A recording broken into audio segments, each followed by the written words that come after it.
ਅੱਜ ਦੀਆਂ ਖਬਰਾਂ ਵੱਲ ਚੱਲੀਏ ਤੇ ਲੈਬਨਾਨ ਤੇ ਇਜ਼ਰਾਈਲ ਦੇ ਵਿੱਚ ਜਿਹੜਾ ਆ ਸੀਜ਼ ਫਾਇਰ 10 ਦਿਨਾਂ ਦਾ ਹੋ ਗਿਆ ਆ ਤੇ ਲੈਬਨਾਨ ਦੇ ਵਿੱਚ ਲੋਕ ਖੁਸ਼ੀ ਮਨਾ ਰਹੇ ਆ, ਭੰਗੜੇ ਪਾ ਰਹੇ ਹੈਗੇ ਆ।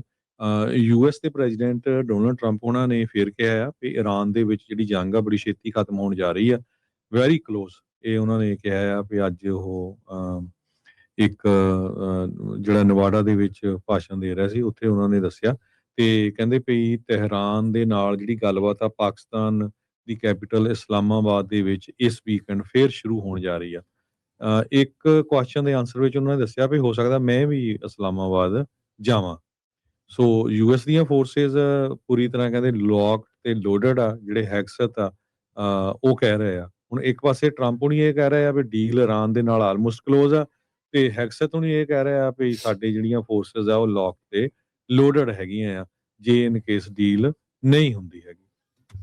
ਜੀ ਬਿਲਕੁਲ। ਸੋ ਇਹਨਾਂ ਦਾ ਜਿਹੜਾ 21 ਅਪ੍ਰੈਲ ਤੱਕ ਹਰਜੋਤ ਸਿੰਘ ਜੀ ਸੀਜ਼ਫਾਇਰ ਇਰਾਨ ਦੇ ਨਾਲ ਚੱਲ ਰਿਹਾ ਆ, ਤੇ ਹੁਣ ਦੇਖਦੇ ਆ ਵੀ ਉਦੋਂ ਤੱਕ ਕੋਈ ਡੀਲ ਬਣ ਜਾਂਦੀ ਆ ਜਾਂ ਨਹੀਂ। ਕਹਿੰਦੇ ਵੀ ਦੋਹਰੇ ਯੂਜ਼ ਦਾ ਇਨਫਰਾਸਟਰਕਚਰ, ਕਹਿੰਦੇ ਉਸ ਦੇ ਉੱਤੇ ਜਿਹੜੀ ਡੀਲ ਆ ਉਹ ਚੱਲ ਰਹੀ ਆ ਇਰਾਨ ਨੂੰ ਜਿਹੜਾ ਉਹ ਲੈ ਕੇ। ਇਹਦੇ ਨਾਲ ਕਹਿੰਦੇ ਵੀ ਜਿਹੜੀ ਪਾਵਰ ਜਨਰੇਸ਼ਨ ਆ, ਐਨਰਜੀ ਇੰਡਸਟਰੀ ਆ, ਉਸ ਨੂੰ ਲੈ ਕੇ ਜਿਹੜਾ ਉਹ ਗੱਲਬਾਤ ਵੀ ਹੋਈ ਹੈਗੀ ਆ, ਕਿਉਂਕਿ ਟਰੰਪ ਹੋਣਾ ਨੇ ਈਸਟਰ ਵਾਲੇ ਦਿਨ ਇਰਾਨ ਨੂੰ ਸਿੱਧੀ ਜਿਹੜੀ ਉਹ ਇਸ ਤਰੀਕੇ ਦੀ ਧਮਕੀ ਜਿਹੜੀ ਦਿੱਤੀ ਸੀਗੀ।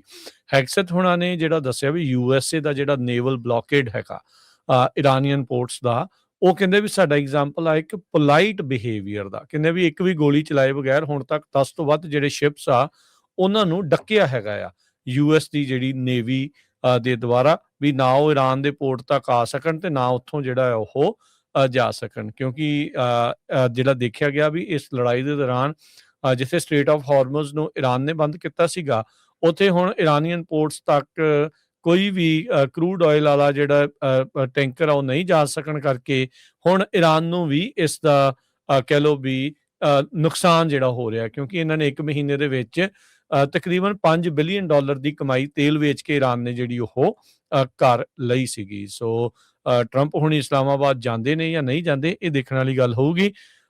ਮੇਰੇ ਹਿਸਾਬ ਦੇ ਨਾਲ ਜਾਣਾ ਉਹਨਾਂ ਦਾ ਫਾਇਦੇਮੰਦ ਹੋਊਗਾ ਜੇ ਇਰਾਨ ਦੇ ਨਾਲ ਸਿੱਧੀ ਗੱਲਬਾਤ ਕਰਦੇ। ਕਾਰਨ ਉਹਦੇ ਵਿੱਚ ਇਹ ਆ, ਪਿਛਲੀ ਇਹਦੀ ਜਿਹੜੇ ਜੇਡੀ ਵੈਂਸ ਆ ਉਹਨਾਂ ਨੂੰ ਤਾਂ ਸਿੱਧੀ ਕਾਲ ਆ ਗਈ ਸੀ ਕਿ ਨੇਤਨਿਆਹੂ ਦੀ, ਤੇ ਉਸ ਤੋਂ ਬਾਅਦ ਦੇ ਵਿੱਚ ਪਾਸਾ ਹੀ ਪਲਟ ਗਿਆ ਗੱਲਬਾਤ ਦਾ।